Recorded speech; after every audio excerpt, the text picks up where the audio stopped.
Welcome everyone to this amazing encounter where Africa's #1 player Bassem Amin takes on Magnus Carlsen. They both have a smile on their face. This is the Casablanca variant where you can see two sheets next to them where the positions are going to be given to them to play. This has been chosen by the players themselves. There were 3 positions given to them and they had to vote for one, and out of which the position that got higher votes would be played in this round. We have a shake of hands and the first move made by our guest, and we are ready to rock and roll here.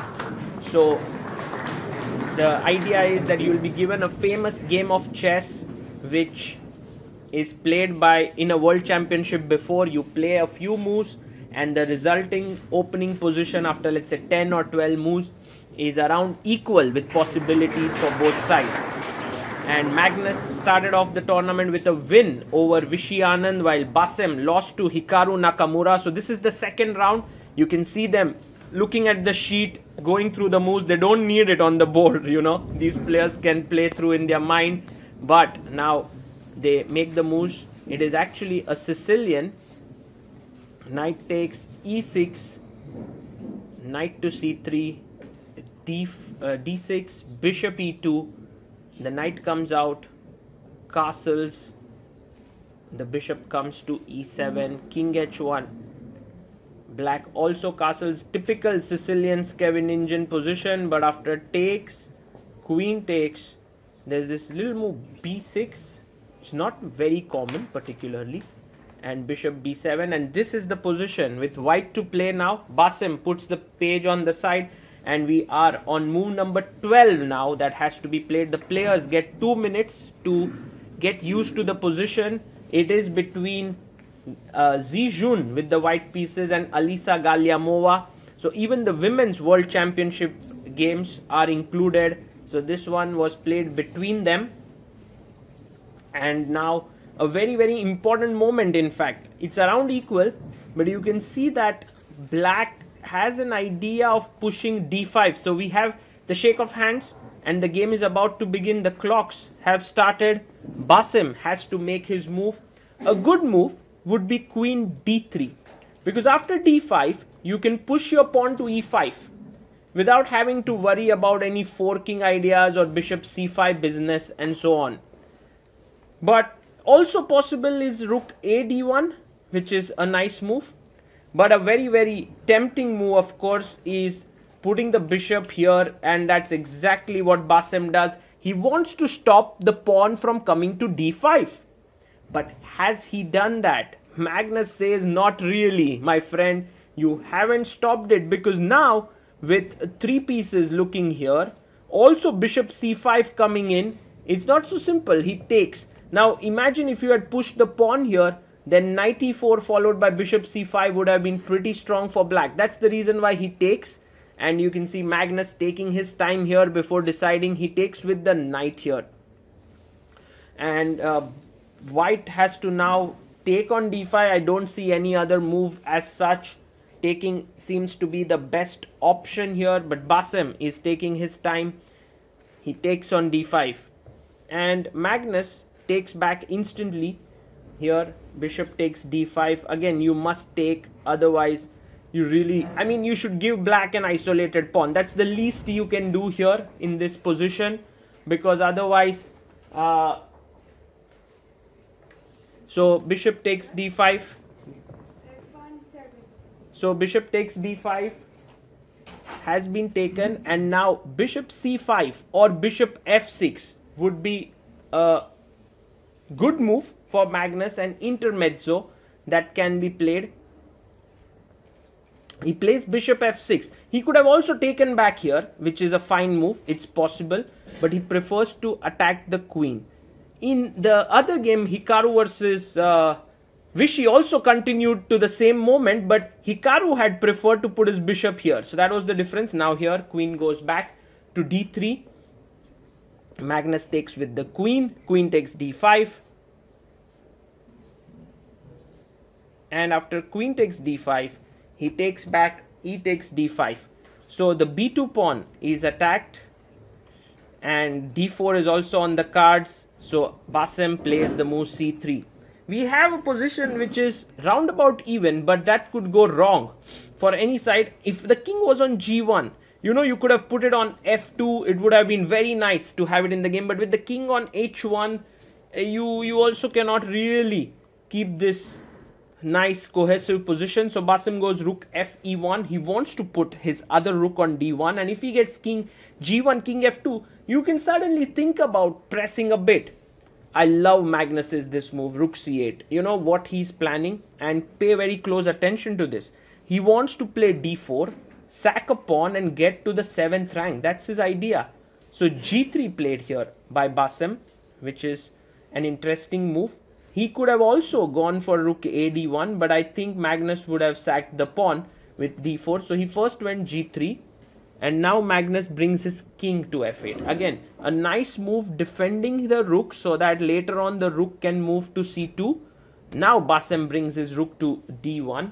And you know, many players would have defended passively, even not on this move, but previously by putting the rook on d8. But Magnus, very timely manner, sacrifices the pawn on d4. And if you play cd, now the rook will enter on c2.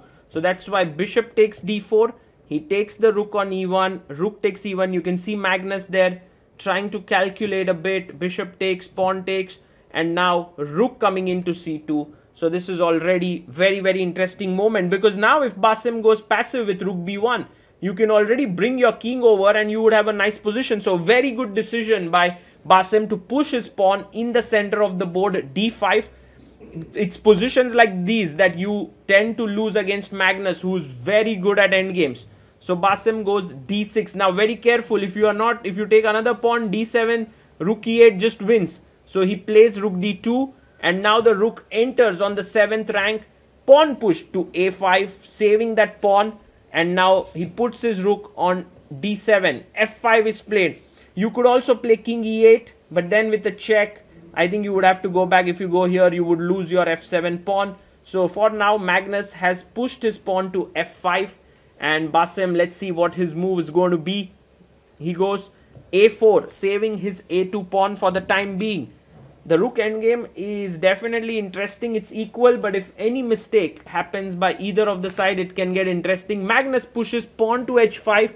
He wants to push his pawn to h4, h3. If he can get that, that's another weakness that he's created on the h2 square. So Bassem goes king g1, and I think the point is, if you play h4, he just wants to take it. You know, no business letting the pawn come up to h3. Magnus decides he wants to go g6 and preparing perhaps the king coming to e8 so that the g7 pawn would not be hanging. And here Bassem now taking his time goes rook d8 check, king f7 and d7. So he is just rapidly trying to get rid of some pawns, but in this, isn't he going to be a pawn down? That is the question. Magnus calmly calculates everything. He comes back with his rook to d6, protecting both his b6 and g6 pawns. And now Bassem decides to go rook b8. Magnus takes the pawn. He also takes the pawn. And now the rook can come to d4. Yes. So black is going to win a pawn and is going to be pawn up. But Bassem first wants a small thing in his favor, which is to push the king back to the corner. Because now if the king went somewhere else, the g6 pawn would have been hanging. But with these checks, the king has been forced to the corner of the board and h4 has been played. So the king is completely locked up, the black king. And now rook a7. So you will see that with this, the king cannot come into the game, the pawn cannot be pushed, and with just these two playing, it's not sufficient. So fantastic understanding shown there by Amin Bassem, matching Magnus in the endgame. Rook a3 played. Of course, Magnus is going to try a bit, hoping for his opponent to go wrong. But what can you do when your king is not at all in the game?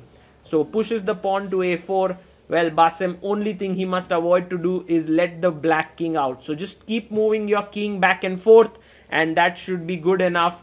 Magnus thinking there, he also knows it within himself that this is a draw. He gives a check, often you will see that the way in which the players make their moves give away a lot of hints as to what they are feeling about the position.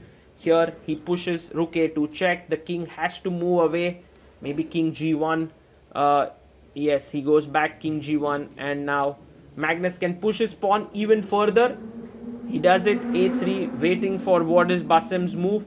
I think the rook is ideally placed looking here and also here, so maybe moving the king is logical. He goes king f1 and Magnus gives a check. Being very careful there not to actually step up here on e2, because after a2 that's winning position for black. So Bassem very careful, plays king to f2, now a check, and well, this is actually going to end in a draw, perhaps king g1. He gives another check, king f2, and the players agree to a draw. So a nice result there for Bassem, but of course a good one for Magnus as well, as the position was equal. He was black and he managed to hold it without any difficulties. At some point he even managed to create a little bit of pressure, and so Magnus, a typical good game by him, and Bassem can be proud that on home soil he was able to hold the world number 1 to a draw.